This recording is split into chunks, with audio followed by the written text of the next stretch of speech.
Bonjour tout le monde, j'espère que vous allez bien. Bienvenue dans cette vidéo dans laquelle on va discuter un sujet, c'est une pathologie lymphomateuse, c'est ce qu'on appelle le lymphome B diffus à grandes cellules primitives cutanées de type jambe. Ça fait un nom qui est assez lent, mais on va voir que ce nom va nous renseigner pas mal sur les caractéristiques, que ce soit morphologiques ou aussi épidémiologiques de cette entité. Notamment comme on peut le voir sur le nom, il s'agit d'un lymphome, donc une prolifération maligne aux dépens de cellules lymphoïdes. C'est un lymphome qui appartient à la population ou bien au phénotype B.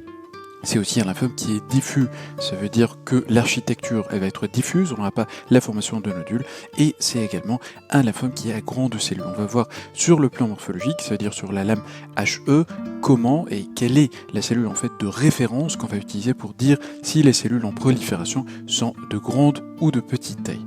Il s'agit également d'un lymphome primitif cutané, donc c'est pas une localisation secondaire, ça veut dire le patient n'aura pas un lymphome B diffus ailleurs avec une atteinte secondaire cutanée, mais ça survient de façon primitive au niveau de la peau. Et puis on remarque très bien qu'à la fin du nom de notre entité, on a l'expression de type jambe, et ceci fait référence au fait qu'on a une localisation au niveau des membres inférieurs, au niveau des jambes, dans 85% des cas, ça veut dire dans la majorité des cas, sans oublier bien sûr la possibilité de survenue des lésions de ce lymphome au niveau des bras et au niveau du tronc aussi. C'est une pathologie qui touche essentiellement les sujets âgés, généralement au cours de la 7e décennie, avec une légère prédominance féminine. Dans cette vidéo, on va voir l'aspect morphologique, ça veut dire sur un lame HE, ainsi que le profil immunohistochimique de ce lymphome, qui est le lymphome B diffus à grandes cellules primitives cutanées de type jambe.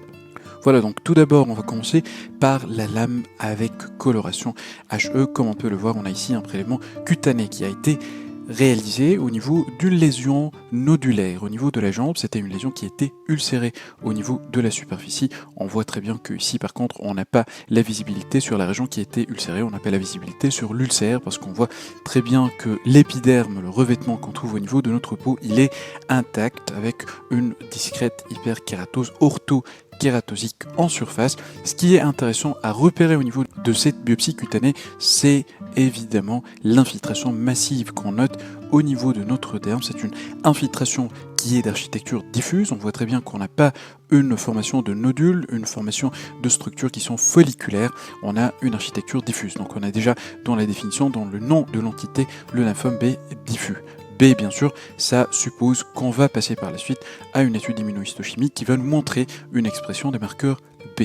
Alors, on va passer à un plus fort grossissement pour voir l'aspect des cellules. On va voir tout d'abord le contact que présentent ces cellules par rapport à l'épiderme. On voit très bien que même si on a un contact focalement qui est intime entre les cellules tumorales, par exemple au niveau de cette partie, avec les cellules kératinocytaires, eh ben, on n'a pas de signe franc d'épidermotropisme. Et ça, c'est une caractéristique importante de ce lymphome qui appartient au type B, ce qui est le cas pour de nombreux autres lymphomes B.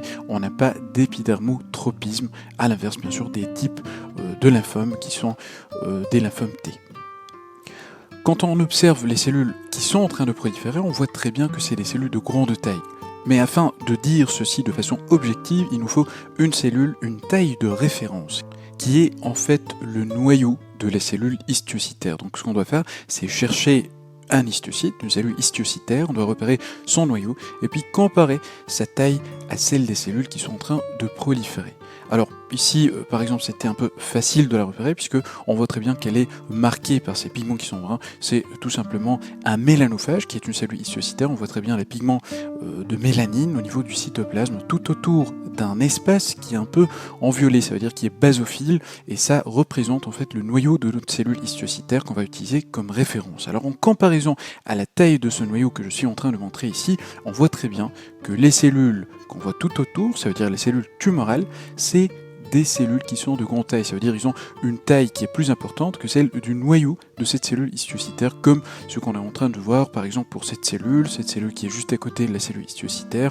On a un autre exemple qui est ici, donc on voit très bien qu'il s'agit d'une prolifération qui est à la fois diffuse, une architecture diffuse, et qui est faite de cellules qui sont de grande taille. Alors si on veut détailler un peu plus concernant les caractéristiques morphologiques et cytonucléaires des cellules en prolifération, eh ben on va remarquer que la majorité des cellules qu'on est en train d'observer, c'est des cellules qui sont dotées d'un noyau, certes augmenté de taille, mais surtout, si on observe le nucléole, on voit qu'on a un seul nucléole qui est localisé au niveau central, ce qui est la définition de ce qu'on appelle un immunoblaste. C'est le cas pour la totalité des lymphomes B diffus à grandes cellules primitifs cutanés de type jambes. C'est ce qu'on voit par exemple au niveau de cette cellule avec le nucléole central, c'est ce qu'on voit ici par exemple. Là aussi, en voyant les noyaux, on ne pourra pas s'empêcher d'avoir le nombre important de mitoses. Regardez par exemple à ce niveau, on a une jolie figure de mitose avec un aspect qui est plus ou moins chevelu de la chromatine en périphérie. Si je passe un peu plus en bas, par exemple à ce niveau, on a deux figures de mitose, la première qui est là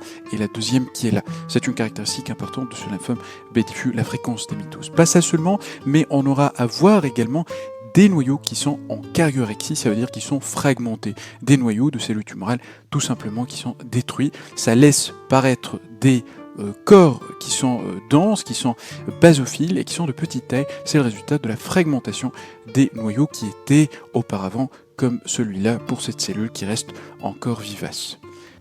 Voilà, et puis enfin, j'aimerais attirer votre attention également sur l'aspect qui est jointif des cellules, même s'il s'agit d'une prolifération lymphoïde, et donc c'est une prolifération qui risque de prêter confusion avec une prolifération épithéliale, ça veut dire une prolifération carcinomateuse. On voit très bien que les cellules n'ont pas vraiment l'air d'être dissociées les unes des autres, mais elles paraissent vraiment jointives, l'une accolée à l'autre.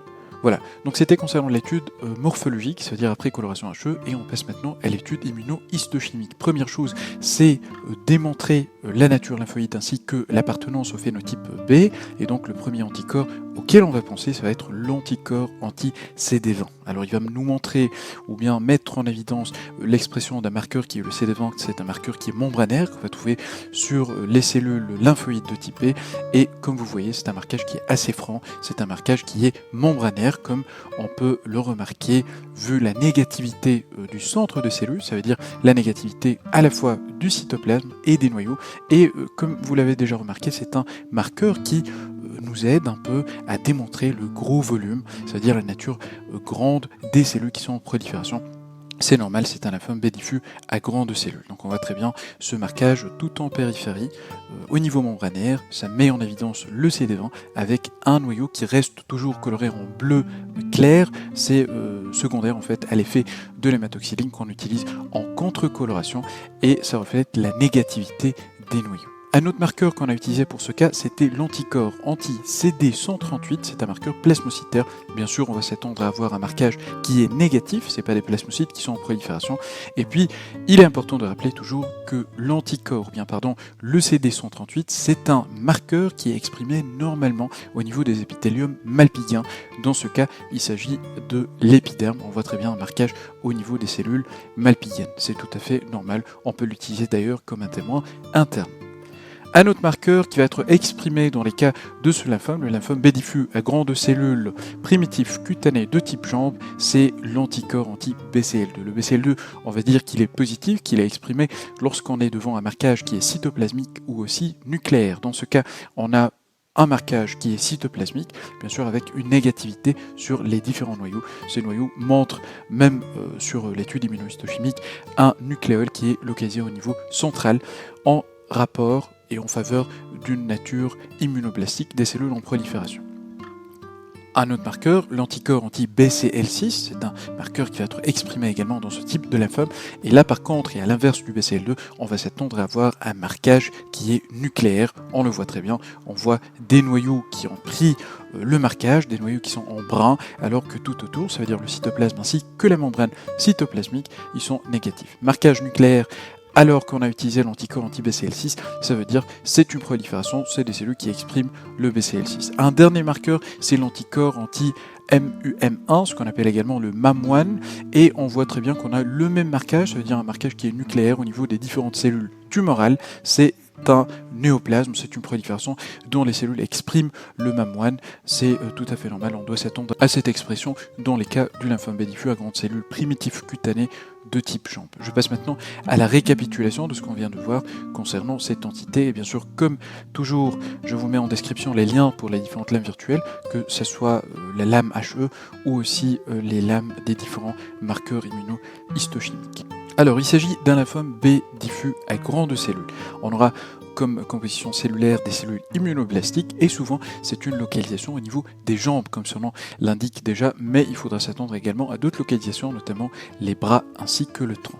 Concernant l'éthiopathogénie, c'est un néoplasme qui va se développer à partir des cellules B post-centre germinatif qui portent souvent des altérations du MAM1 ainsi que du FOXP1 et c'est un lymphome qui va être le résultat en partie d'une stimulation antigénique. On note la présence de plusieurs anomalies moléculaires, notamment les mutations concernant les gènes CD79B, le CARD11, et puis des mutations activatrices du MYD88, L265P, dont 70% des cas. Concernant l'épidémio, c'est un néoplasme qui reste rare, ça représente 4% des lymphomes cutanés et 20% de tous les lymphomes B cutanés primitifs.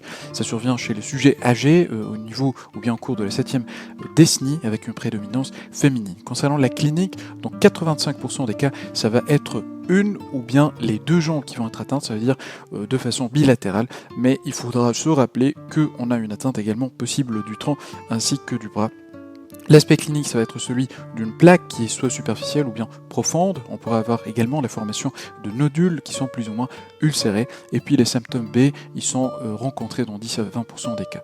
Microscopiquement, on aura cet infiltrat, comme on l'a vu d'ailleurs pour notre cas, c'est un infiltrat qui est diffus au niveau du derme et qui peut infiltrer de façon un peu profonde, atteignant également l'hypoderme. C'est des cellules qui sont larges, monotones, qui sont cohésives. On a toujours cet aspect pseudo-épithélial, un aspect immunoblastique, des noyaux qui sont souvent rangs, avec des mitoses qui sont fréquentes et des caryorexies également qui sont fréquentes, ça veut dire cette fragmentation des noyaux des cellules tumorales. Les lymphocytes T réactionnels, ils sont en petite quantité, on ne va pas noter de cellules B qui sont de petite taille, ou d'aspect centrocytaire, et on n'aura pas à noter un épidermotropisme. Concernant l'immuno, on aura une expression des antigènes PAN-B, notamment comme c'est le cas du CD20 qui était exprimé, on aura une expression de l'IgM au niveau cytoplasmique, plus ou moins de l'IgD, le BCL2, le MAM1, le FOXP1, ainsi que le BCL6, comme on l'a vu d'ailleurs, sont exprimés. On aura par contre une négativité, une absence d'expression du CD10, du P63, du CD21, CD23, CD35 qui sont en fait des marqueurs de cellules dendritiques